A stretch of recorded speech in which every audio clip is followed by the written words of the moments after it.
بلا آخر 70 سال بعد باکمال لوگ لاجواب سروس کا باب بند ہو گیا، یعنی کہ آج کے دن پی آئی اے جو ہے وہ بک گئی ہے۔ پی آئی اے ملازمین جو ہیں وہ کہاں جائیں گے، ان کا مستقبل کیا ہوگا، پی آئی اے کو خریدنے والا کنسورشیم کون ہے اور پی آئی اے کو کتنے میں بیچا گیا ہے، اور دوسرا کیا نیو یارک میں ایک قیمتی جو ہوٹل ہے روز ویلٹ، کیا وہ بھی پی آئی اے خریدنے والی لوگوں کو دے دیا گیا ہے؟ جی ہاں، یہ ہیں وہ اہم سوالات، اور میں ہوں شہزاد چودھری مارگلا نیوز کے ساتھ۔ دوستوں اور ساتھیوں، ابھی جو خبر فائنل ہوئی ہے کہ نجکاری کمیشن نے پی آئی اے کی جو بولی تھی اس کو کامیاب قرار دیتے ہوئے 135 ارب روپے میں 4 کمپنیوں پر مشتمل کنسورشیم، جس میں Arif Habib group, Fatima fertilisers, city schools اور لیک سٹی ہولڈنگز، یہ 4 کمپنیوں کا جو کنسورشیم تھا اس کو 135 ارب روپے میں پی آئی اے کو بیچ دیا ہے۔ اب پی آئی اے جو ہے یہ 70 سال سے پاکستان کی پہچان تھی، اور کبھی یہ کمپنی جو ہے دنیا کی دیگر کمپنیوں کو سروسز اور ٹریننگ مہیا کیا کرتی تھی۔ بہرحال وہ وقت گزر گیا۔ اب پی آئی اے جو ہے اس کی بولی جو ہے، آپ کو پتہ ہے اس سے قبل کہ اس سے پہلے بھی حکومت نے ایک کوشش کی تھی اور وہ بری طرح ناکام ہوئی تھی۔ گورنمنٹ نے اس وقت بولی کی قیمت جو ہے وہ 85 ارب روپے رکھی تھی سٹارٹنگ، لیکن جو پارٹی تھی ایک صرف سنگل پارٹی، اس کی طرف سے صرف 10 ارب کی پیشکش ہوئی تھی، جس سے بہت ہی مایوسی کا سامنا کرنا پڑا اس وقت حکومت کو۔ پھر آگے بڑھتے ہوئے گورنمنٹ نے کچھ شاید بہتر کام کیا تھا کہ گزشتہ سال پی آئی اے نے 20 سال بعد منافع کمایا، تو اس وقت خوشی کی ایک لہر جو ہے وہ ہر طرف محسوس کی گئی کہ پاکستان کا قومی ادارہ جو ہے قومی ایسٹ تھا، جو پاکستان کی پہچان تھی، وہ شاید اب منافع بخش بن جائے اور نہ بکے، لیکن حال جوں کا توں رہا، اور دوسری بولی جو ہے اس میں پی آئی اے جو ہے وہ بک گئی ہے۔ اب پی آئی اے جو ہے ناظرین ایک پبلک لمیٹڈ کمپنی ہے جس کے 96% حصص جو تھے وہ سرکار کے پاس تھے۔ اب گورنمنٹ نے جو کامیاب بولی دہندہ کنسورشیم ہے اس کو 75% حصص جو ہے نا وہ دے دیے گئے ہیں، باقی جو 25% حصص ہیں اس کا بھی انہوں نے ان کو آفر کیا ہے کہ اگر وہ یہ پیسے ادا کرنے کے بعد 90 دن کے اندر اندر وہ 25% حصص خریدنا چاہیں تو وہ خرید سکتے ہیں۔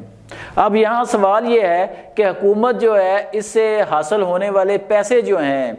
135 ارب روپے وہ کہاں پہ جائیں گے، حکومت کہاں پہ لگائے گی؟ جی ہاں، اس کا جواب یہ ہے کہ حکومت جو ہے اس بولی سے جو اس کو رقم ملے گی وہ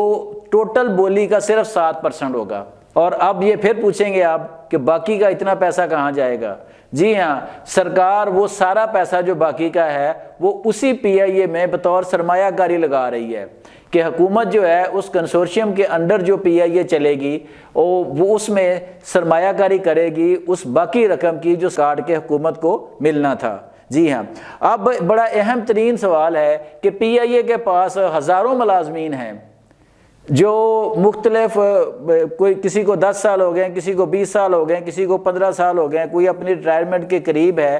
ان کا مستقبل کیا ہوگا؟ یہ بڑا اہم سوال ہے، اور شاید سب سے زیادہ واویلا جو ہے یا سب سے زیادہ کویسچننگ جو ہے وہ اسی پوائنٹ پہ ہو۔ اب گورنمنٹ نے کامیاب بولی دہندگان کے ساتھ اس میں یہ اصول طے پایا ہے کہ تمام ملازمین کو 1 سال کی سروس کا تحفظ فراہم ہوگا۔ اس کے بعد جو نیا گروپ ہے کمپنی چلانے والا وہ چاہے گا تو جس ملازم کو چاہے گا اس کو وہ فارغ کر دے گا۔ اسی طرح کمپنی کے جو ریٹائرڈ ملازمین ہیں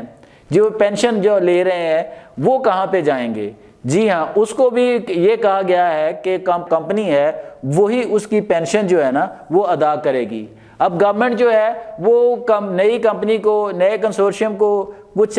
فیسیلیٹیٹ کرے گی، اس کو جہاز جو ہیں ان میں کو 18% جو سیلز ٹیکس ہے جو ہے اس میں کوئی چھوٹ دی جا رہی ہے، یا اسی طرح کی کچھ اور رعایتیں ہیں جو دینے کی باتیں کی جا رہی ہیں۔ اس وقت جو پی آئی اے ہے وہ کہاں پہ کھڑی ہے، تھوڑا سا اس کا بھی ذکر کرتے چلیں کہ اس وقت پی آئی اے کے پاس صرف 38 یعنی کہ جہاز ہیں کل، اور ان میں سے صرف 18 فنکشنل ہیں، اور اس کے بعد پی آئی اے کے پاس دنیا کے 78 مقامات کے ہوائی اڈوں پر لینڈنگ کے رائٹس موجود ہیں، جن میں اب یورپ بھی شامل ہے، امریکہ اور باقی جو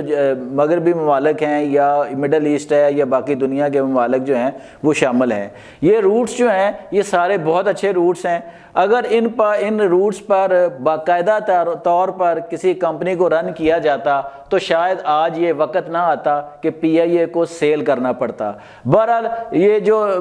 نجکاری ہے یہ بڑے عرصے سے اس کا عمل جاری تھا، اور یہ پاکستان میں یا دنیا میں یہ کہا جا رہا ہے کہ حکومت اور کارپوریٹ کلچر جو ہے وہ اکٹھے نہیں چل سکتے۔ حکومتیں جو ہیں وہ اگر کاروبار کریں گی تو حکومتیں نہیں چلائیں گی، اگر حکومتیں چلائیں گی تو کاروبار نہیں کر سکیں گی۔ اب آنے والا وقت بتائے گا کہ اگر پی آئی اے کی نجکاری کامیاب ہو جاتی ہے اور اس سے حکومت کو کوئی فائدہ ملتا ہے، یا صرف بقول حکومتی ترجمان کے کہ اگر وہ کچھ نہیں ملتا تو ان سے جو پی آئی اے کو چلانے کے لیے حکومت کو سالانہ اربوں روپے کا نقصان اٹھانا پڑتا تھا، وہ اس سے بچنے کے لیے ہی کیا یہ پی آئی اے کو بیچ دیا گیا ہے۔ تو دوستوں اور ساتھیوں، ابھی ابتدائی خبریں یہ تھی، اب جیسے ہی اس کی تفصیل آئے گی